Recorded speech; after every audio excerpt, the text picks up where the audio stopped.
Hai, selamat bertemu kembali oleh kasih dan penyertaan daripada Tuhan. Saya senantiasa berharap Bapak saudara semua dalam keadaan sehat walafiat dengan penuh rasa syukur kepada Tuhan.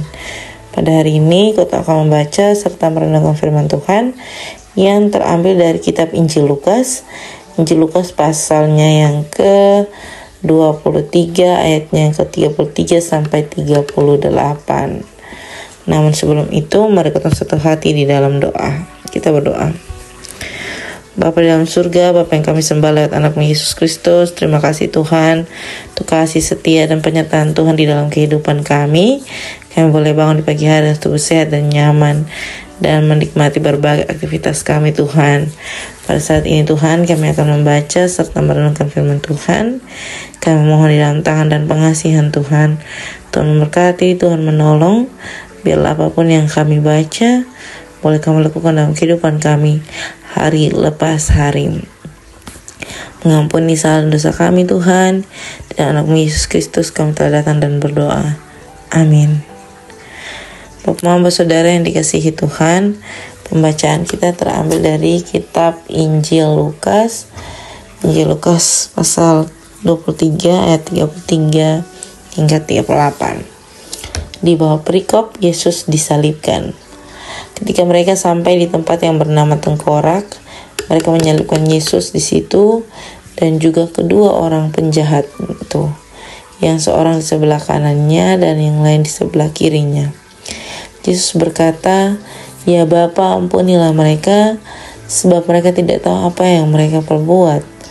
Dan mereka membuang undi untuk membagi bagiannya. Orang banyak berdiri di situ dan melihat semuanya.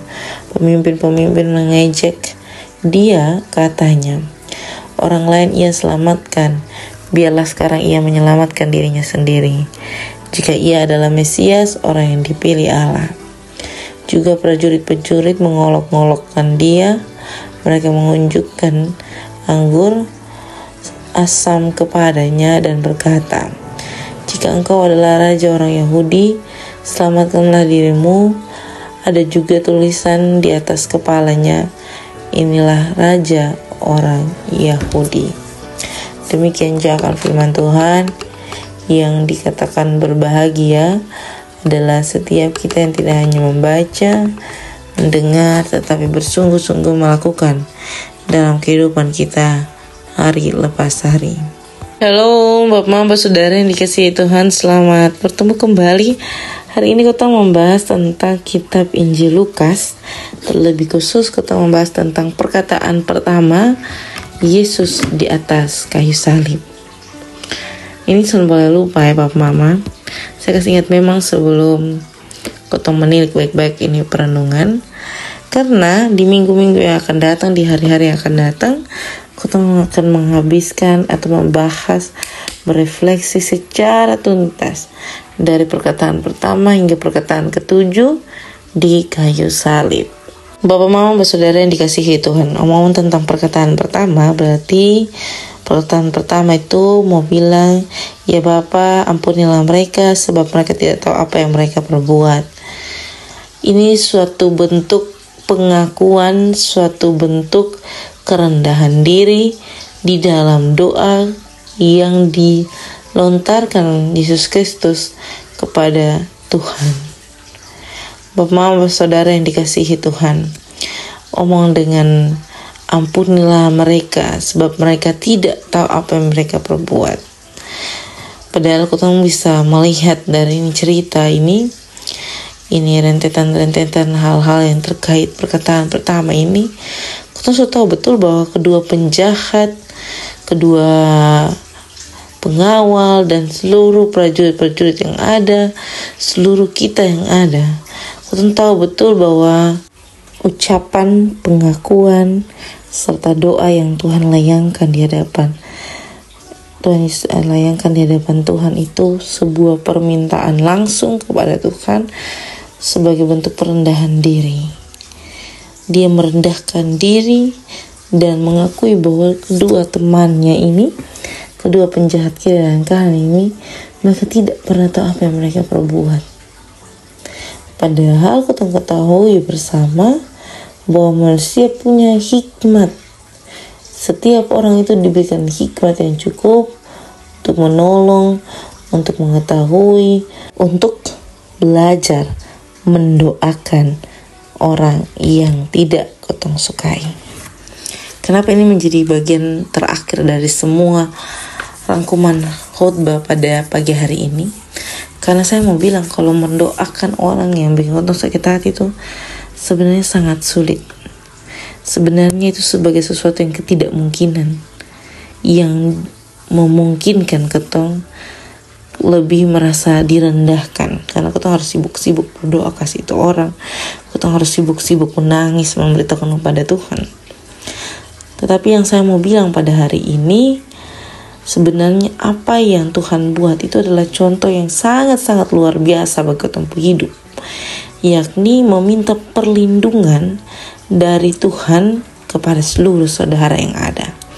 Entah itu saudara yang sangat-sangat ketong benci, bahkan ini saudara-saudara nih yang turut serta membuat ketong ada di dalam penyaliban.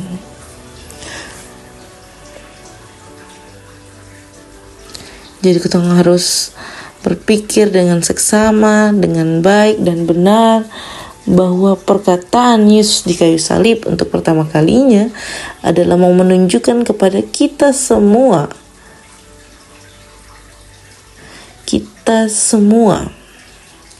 merupakan setiap orang yang dipercaya oleh Allah untuk berkontribusi, untuk menerima hikmat, untuk memberi hikmat dan sebagainya. Tuhan menolong kita, Tuhan menguatkan kita di dalam tugas tanggung jawab kita masing-masing. Selamat menjadi berkat dimanapun kita berada. Amin untuk firman Tuhan. Untuk menutup renungan pada saat ini, saya mengundang kita satu hati dalam doa. Kita berdoa. Bapa di dalam surga, Bapa yang kami sembah lewat anak Yesus Kristus, terima kasih Tuhan untuk kasih setia dan penyertaan Tuhan. Kami boleh membaca serta merenungkan firman Tuhan. Segala sesuatu yang kami bicarakan di hadapan Tuhan, kami taruh dalam tangan dan pengasihan Tuhan. Terlebih khusus tentang seluruh acara Paskah ke depan ini Tuhan, kami memohon di dalam tangan dan pengasihan Tuhan. Tuhan memberkati. Bapa di dalam surga, pada saat ini juga mendoakan pribadi lepas pribadi kami di dalam tugas tanggung jawab pekerjaan pelayanan kami.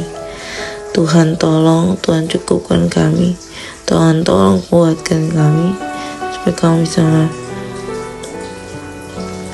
betul-betul dan bersungguh-sungguh melakukannya dalam kehidupan kami. Selepas ini kami akan melanjutkan tugas tanggung jawab kami dalam tangan dan pengasihan Tuhan. Tuhan menuntun dan melindungi kami, mengampuni salah dosa kami, dan dalam Yesus Kristus kami telah datang dan berdoa. Amin. Salam Bapak Mama Saudara semua, sampai jumpa kembali.